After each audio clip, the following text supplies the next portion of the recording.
పాకిస్తాన్కు భారత్ మరో master stroke ఇచ్చింది. సింధు జలాల ఒప్పందం నుంచి వైదొలిగిన తర్వాత చీనాబ్ నదిపై అతిపెద్ద ప్రాజెక్ట్ నిర్మాణానికి శ్రీకారం చుట్టింది. సావల్కోట జల విద్యుత్ ప్రాజెక్టు పనులు స్పీడప్ చేస్తుంది కేంద్రం. జమ్మూ కాశ్మీర్లోని రాంబన్ జిల్లాలో దశాబ్దాలుగా జరుగుతున్న ఈ పనులకు తాజాగా టెండర్లు పిలిచింది national hydro electric power corporation. దాదాపు 5,129 కోట్ల విలువైన పనులకు టెండర్ ఆహ్వానించింది. 1856 మెగావాట్ల విద్యుత్ ఉత్పత్తి ఈ ప్రాజెక్ట్ లక్ష్యం.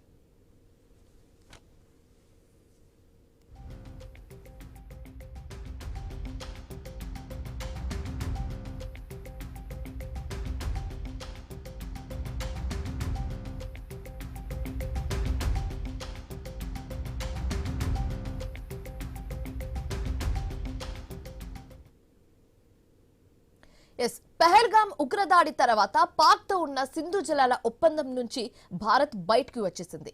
జల విద్యుత్ ప్రాజెక్టు పూర్తయితే జమ్మూ కాశ్మీర్కు విద్యుత్ సమస్యలు తీరిపోతాయి.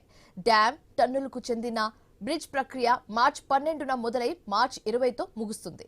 ఇక్కడున్న ప్రతికూల వాతావరణం దృష్ట్యా పనులు పూర్తి కావడానికి దీర్ఘకాలిక స్కెడ్యూల్ ప్రకటించింది national hydro electric power corporation.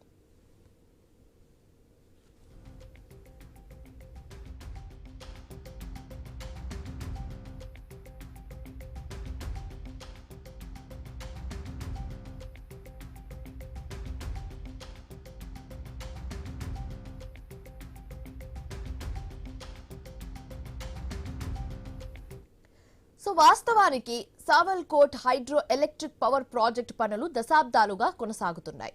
ఇప్పుడు కేంద్రం ఈ అంశంపై చాలా సీరియస్ గా దృష్టి పెట్టింది.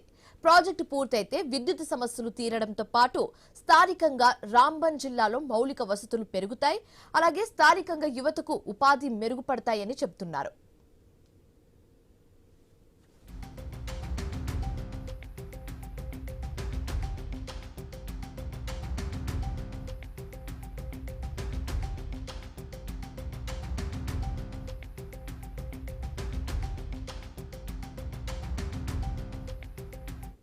పహల్గామ్ దాడి తర్వాత చీనాబ్ నది నుంచి వరద నీళ్లు ఎప్పుడు విడుదల చేస్తుందో శత్రు దేశం పాకిస్తాన్ కు చెప్పడం లేదు. సడన్ గా డ్యాంలు ఎత్తి జల యుద్ధం చేస్తుంది భారతదేశం. దీంతో పాకిస్తాన్లోని చీనాబ్ నది పరివాహక ప్రాంతాలు అల్లాడిపోయాయి. అలాగే డ్యాంలో నీటిని కిందకు విడుదల చేయడం లేదు. ఫలితంగా కొన్ని ప్రాంతాల్లో నది ఎండిపోయి రాళ్లు తేలిన పరిస్థితి కనిపిస్తుంది. అయితే ఈ చర్యలతో పాకిస్తాన్లోని చీనాబ్ నది పరివాహక ప్రాంతంలోని వ్యవసాయ పొలాలు దెబ్బతింటున్నాయి. అక్కడి రైతులు గగ్గోలు పెడుతున్నాయి. సింధు జలాల ఒప్పందంపై భారత్ ఏకపక్షంగా నిర్ణయం తీసుకుందని పాక్ పాలకులు పెడమొబ్బులు పెడుతున్నా మోదీ ప్రభుత్వం లెక్క చేయడం లేదు.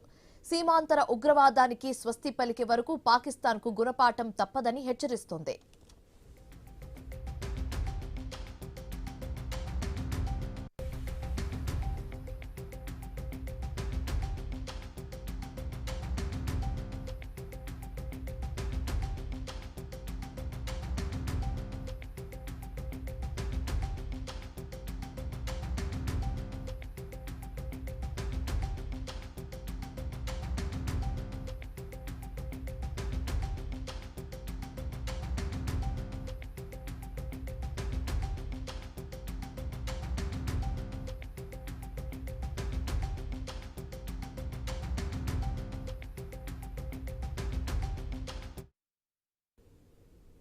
రైట్, ఇక ఇదే అంశానికి సంబంధించి ప్రస్తుతం మనతో పాటు జాయిన్ అవుతున్నారు కర్నల్ వివి రావు గారు. సో ఆయనతో మాట్లాడి మరిన్ని విశేషాలు అడిగి తెలుసుకుందాం.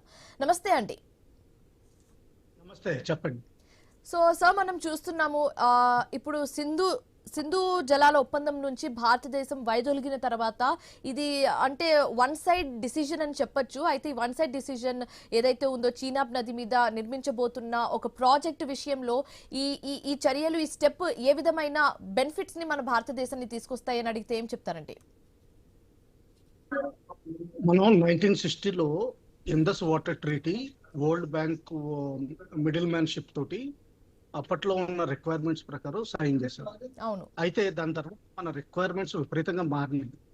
దానికి అనుగుణంగా పాకిస్తాన్ తోటి చాలా సంవత్సరాల నుంచి మనం ఒప్పందం మార్పు చేసుకోవడానికి అడుగుతుంది. అయితే వాళ్ళు ఎప్పుడూ అంగీకరించట్లేదు.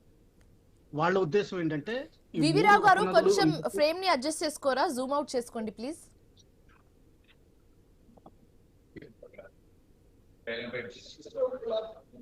రైట్, ఇప్పుడు చెప్పండి.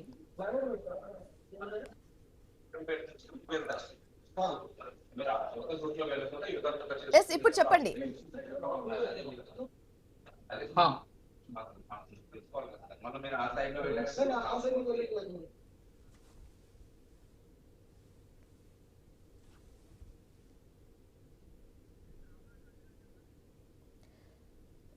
వివిరావు గారు కంటిన్యూ చేయండి, చెప్పండి.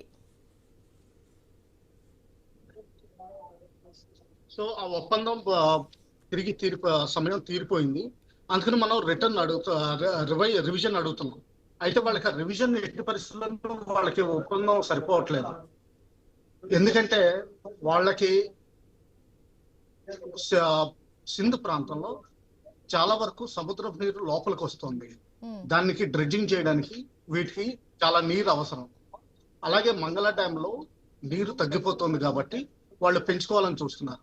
అయితే మన అవసరాలు కూడా చాలా పెరుగుతున్నాయి. విద్యుత్ శక్తి తయారు చేయడం వల్ల నీరుకి ఏమీ తేడా లేకుండా మనం పాకిస్తాన్ లో రిలీజ్ చేయగలుగుతాం. అదే విధంగా అగ్రిమెంట్ చేయమని అడుగుతుంటే వాళ్ళు ఒప్పుకోవట్లేదు. అది అగ్రిమెంట్ చేసేంత వరకు ప్లస్ ఈ టెర్రరిజం లింక్డ్ ఇష్యూస్ కూడా కలిపి టెర్రరిజం ఉన్నంత వరకు ఇంకా చర్చలు జరిగేది లేదని మనం స్పష్టంగా చెప్తాం. వివిరావు గారు, ఇక్కడ ఒక చిన్న డౌట్ అండి. ఈ ప్రాజెక్ట్ ఏదైతే ఇప్పుడు ఈ ప్రాజెక్ట్ నిర్మిస్తున్నారో ఇది వాళ్ళని దెబ్బతీయడానికి నిర్మిస్తున్నారా, లేకపోతే మన బెనిఫిట్స్ కోసం నిర్మిస్తున్నారా అని అడిగితే ఏం చెప్తారండి? ఎందుకంటే చాలా ప్రాంతాలకు వాటర్ వెళ్ళట్లేదు, సడన్ గా వాటర్ రిలీజ్ చేసేస్తున్నారు, వాళ్ళకి ఎలాంటి ఇన్ఫర్మేషన్ ఇవ్వట్లేదు. మనకి దెబ్బతీసే ఉద్దేశం లేదు. మన అవసరాల కోసం, మనకు పెరిగిన అవసరాల కోసం ఎప్పటి నుంచో కడుతున్నాం ఈ డ్యాములు. 3 డ్యాములు కడుతున్నాం. చినాబ్ నది మీద, అలాగే కిషాన్ గంగ్ రివర్ మీద ఒకటి కట్టాము. ఇది మన పెరిగిన అవసరాలు. తర్వాత పాకిస్తాన్ లోకి వెళ్లే నీరు ప్రవాహం ఎట్టి పరిస్థితుల్లోనూ తేడా రాదు. ఎందుకంటే ఇటేపున డ్యాములు కట్టి డైవర్షన్ చేయట్లేదు.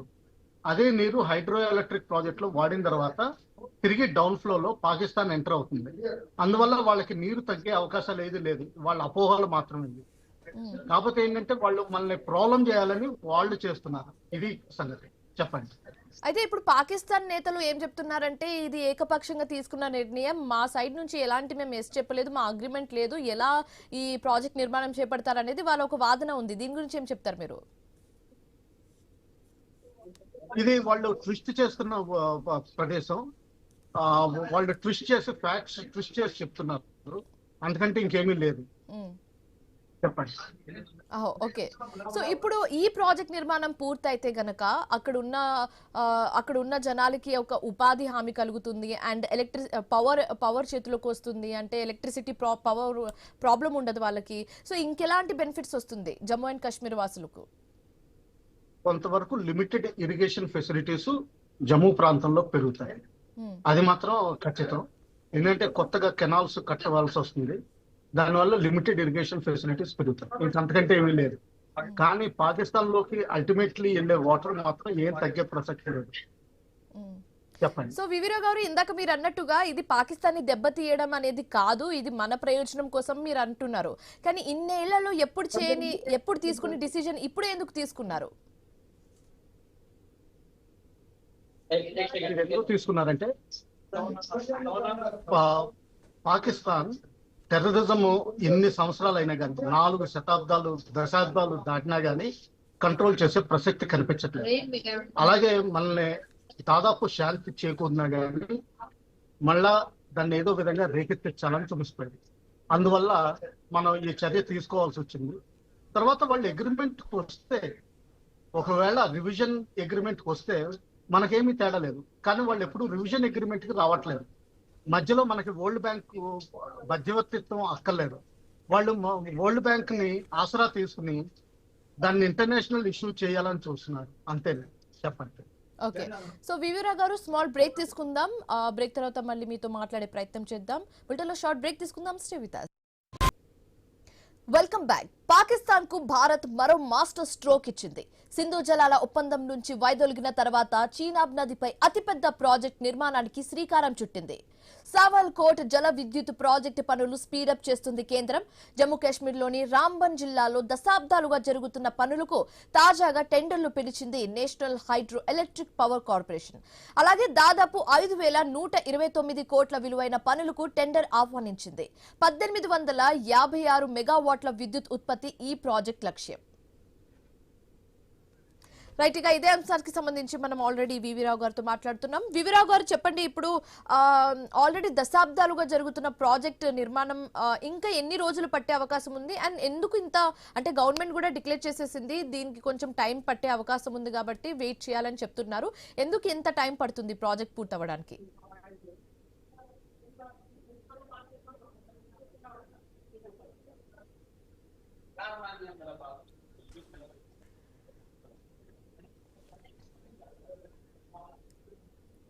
రైట్, కొన్ని టెక్నికల్ ఇష్యూస్ ఉన్నట్టున్నాయి. Moving on. పహల్గామ్ ఉగ్రదాడి తర్వాత పాక్ తో ఉన్న సింధు జలాల ఒప్పందం నుంచి భారత్ బయటకు వచ్చేసింది. ఆ విషయం మనందరికి తెలిసిందే. అయితే జల విద్యుత్ ప్రాజెక్టు పూర్తయితే జమ్మూ కాశ్మీర్ కి విద్యుత్ సమస్యలు తీరిపోతాయి. అలాగే డ్యామ్ టన్నల్ కు చెందిన బిడ్ ప్రక్రియ మార్చి 12న మొదలై మార్చి 20తో ముగుస్తుంది. ఇక్కడున్న ప్రతికూల వాతావరణం దృష్ట్యా పనులు పూర్తి కావడానికి దీర్ఘకాలిక స్కెడ్యూల్ ప్రకటించింది national hydro electric power corporation.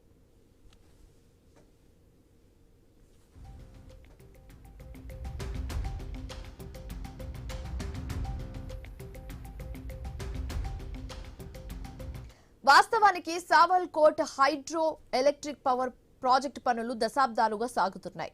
ఇప్పుడు కేంద్రం ఈ అంశంపై చాలా సీరియస్ గా దృష్టి పెట్టింది. ప్రాజెక్టు పూర్తయితే విద్యుత్ సమస్యలు తీరడంతో పాటు స్థానికంగా రాంబన్ జిల్లాలో మౌలిక పనులు పెరుగుతాయి. స్థానికంగా యువతకు ఉపాధి మెరుగుపడుతుందని చెప్తున్నారు.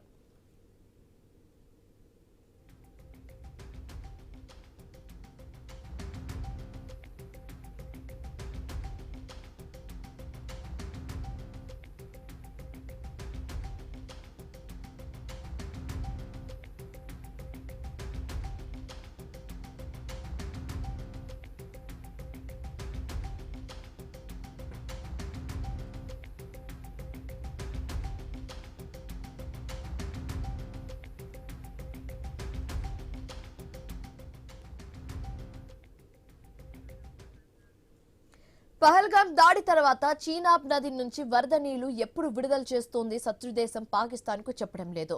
సడన్ గా డ్యాంలు ఎత్తి జల యుద్ధం చేస్తుంది భారత్. దీంతో పాకిస్తాన్ లోని చీనాబ్ నది పరివాహక ప్రాంతాలు అల్లాడిపోయాయి. అలాగే డ్యాంలో నీటిని కిందకు విడుదల చేయడం లేదు. ఫలితంగా కొన్ని ప్రాంతాల్లో నది ఎండిపోయి రాళ్లు తేలిన పరిస్థితి కనిపిస్తోంది. ఈ చర్యలతో పాకిస్తాన్ లోని చీనాబ్ నది పరివాహక ప్రాంతాల్లోని వ్యవసాయ పొలాలు దెబ్బతింటున్నాయి. అక్కడి రైతులు గగ్గోలు పెడుతున్నారు. సింధు జలాల ఒప్పందంపై భారత్ ఏకపక్షంగా నిర్ణయం తీసుకుందని పాక్ పాలకులు పెడమొబ్బలు పెడుతున్నా మోదీ ప్రభుత్వం లెక్క చేయడం లేదు. సీమాంతర ఉగ్రవాదానికి స్వస్తి పలికే వరకు పాకిస్తాన్ కు గుణపాఠం తప్పదని హెచ్చరిస్తున్నారు.